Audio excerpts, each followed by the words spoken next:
दोस्तों आपने थंबनेल देख करके ही क्लिक किया है ओवर थिंकिंग को कैसे दूर करें। ओवर थिंकिंग को हम ख़त्म तो नहीं कर सकते, लेकिन हाँ इसे हम कुछ मेथड से, इसे हम कुछ तरीक़ों से दूर कर सकते हैं, इसे हम कम कर सकते हैं। लेकिन अगर मैं आपसे ये बोलूँ कि इसको हमेशा के लिए आप ख़त्म कर सकते हैं तो ये आर्टिफिशियल बात होगी, जो कि हर वीडियोज़ में आप सुनते हैं। लेकिन मैं आपको बहुत ही प्रैक्टिकल रीज़न बताऊँगी और आपको ये बताऊँगी कि ऐसा क्यों होता है, और आप कुछ तरीके अपना करके ओवर थिंकिंग से दूर हो सकते हैं। और जो आपका कीमती समय ओवर थिंकिंग में जाता है, वही कीमती समय आपका प्रोडक्टिव होगा।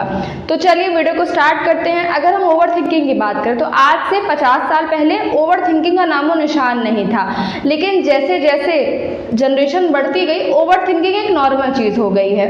अगर हम रिपोर्ट्स की माने तो भारत की आधे से ज़्यादा पॉपुलेशन ओवर थिंकिंग से जूझ रही है। यहाँ तक कि 73% 25 से 35 साल के लोग ओवर थिंकिंग से जूझ रहे हैं।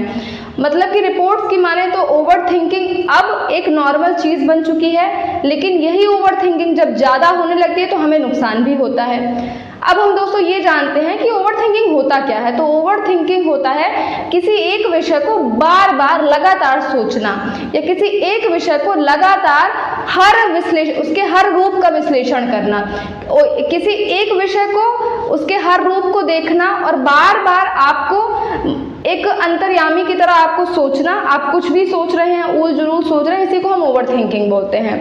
अब क्वेश्चन ये आता है कि ओवर थिंकिंग होती क्यों है।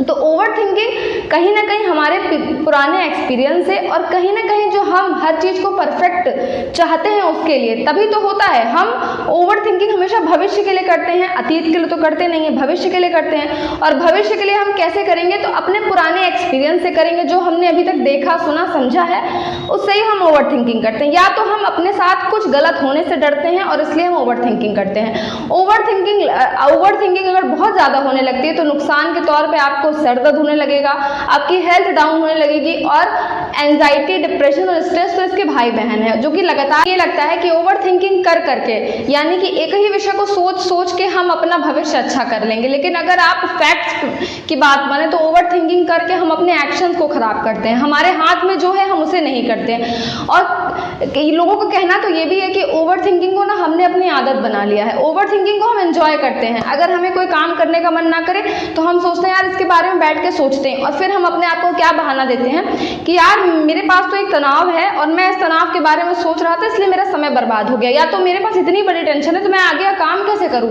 तो मैं चलो इसके बारे में सोच ही लेता हूं। तो इस तरीके से कर करके हमने अपने आप को बना डाला है। हम ओवर थिंकिंग का नशा करते हैं। लोग शराब का नशा करते हैं, लोग बहुत सारी चीज़ों का नशा करते हैं, लेकिन हम ओवर थिंकिंग का नशा करते हैं। तो इसे हमें समझना होगा कि इसे हम अपने हेल्थ को खराब करने के लिए खुद ही उपयोग में लेके आ रहे हैं। अगर आप ओवर थिंकिंग बहुत ज़्यादा करेंगे तो ना तो आप डिसीजन लेने के काबिल रहेंगे, ना तो आप जिस भी रिलेशनशिप में, चाहे आपके पेरेंट्स हों, चाहे आपके बच्चे हों, चाहे आपके पार्टनर्स हो, आप उनके साथ भी अच्छे से नहीं रह पाएंगे, आप सहज नहीं होंगे। आप हमेशा ही ना ज़रूरत से ज़्यादा सोचेंगे कि अरे यार सामने वाले ने ये क्यों पहना है, सामने वाले ने वो क्यों बोला, उसने खाने में वो क्यों पसंद है, उसे खाने में ये क्यों नहीं पसंद है। इस तरह के उल जुलूल क्वेश्चन आपके दिमाग में आते रहेंगे। तो इस तरीके से ना हम खुद को ना बड़ी नैरो माइंडेड सोच भी बना लेते हैं, और हम इतने ज़्यादा हमेशा स्ट्रेस में रहते हैं ना कि हम ना तो अपनी ज़िंदगी ढंग से जीते हैं और ना किसी और की जीते हैं। और आपको मैं बता दूं कि ओवर थिंकर जो होते हैं ना, वो उनके साथ एंजाइटी, डिप्रेशन और स्ट्रेस तो आता ही आता है। साथ में जो उनके ग्रुप के लोग होते हैं, उनके रिलेटिव होते हैं, उनके फ्रेंड्स होते हैं, उनके पार्टनर्स होते हैं ना, वो भी उनसे बहुत ही इरिटेट होते हैं। लेकिन अब आपको इस वीडियो के बाद अपने 4-5 रूल्स हैं, अगर आप इनको अपनी ज़िंदगी में अपनाएंगे तो डेफिनेटली आपकी ओवर थिंकिंग वाली प्रॉब्लम कम हो जाएगी। सबसे पहले कि आप ये सोचिए कि जिस चीज़ के लिए आप ओवर थिंकिंग कर रहे हैं वो तो बाद में आने वाली है, आप अभी क्या कर रहे हैं आपको ये नहीं करना है। आप ये सोचिए कि यार ये करने से क्या होने वाला है, खुद से क्वेश्चन करिए। जब आप अपने से सवाल पूछेंगे तो आपको आंसर भी मिलेंगे। दूसरा आप काम कर सकते हैं कि आप मेडिटेशन करते हैं, कि बहुत लोगों को मैंने पढ़ा भी है और बहुत लोगों से मैंने सुना भी है, और मैंने सामने से लोगों से बात भी की है, तो लोगों ने ये बोला कि उन्हें मेडिटेशन से बहुत ही फ़र्क दिखा।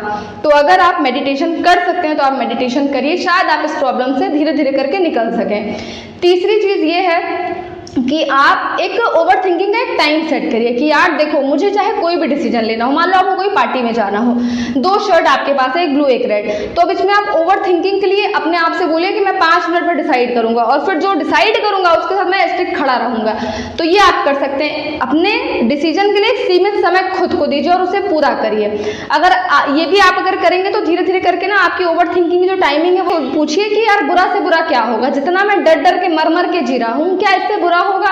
और जब होगा तो होगा, उस समय मेरा ओवर थिंकिंग काम नहीं आएगा, उस समय मेरा प्रेजेंस ऑफ माइंड काम आएगा। यानी कि अगर आप एक प्लेन से जा रहे हैं, क्रैश कर रहा है, तो उसमें आपकी ओवर थिंकिंग जो आपने साल भर से करके रखी है कि कभी प्लेन क्रैश होगा, तो क्या काम आने वाली है? बिल्कुल भी नहीं आने वाली है, बिल्कुल भी नहीं काम आने वाली है। इसलिए अपने आप को ये बताइए कि ओवर थिंकिंग करने से कुछ नहीं होगा, जो होना है वो होके रहेगा, मुझे अपना प्रेजेंट खराब नहीं करना है। अगर आप इस तरीके से इन सारे मेथड्स को अपनी लाइफ में लेके आते हैं और प्रैक्टिकली यूज करते हैं, तो आई एम श्योर कि 70%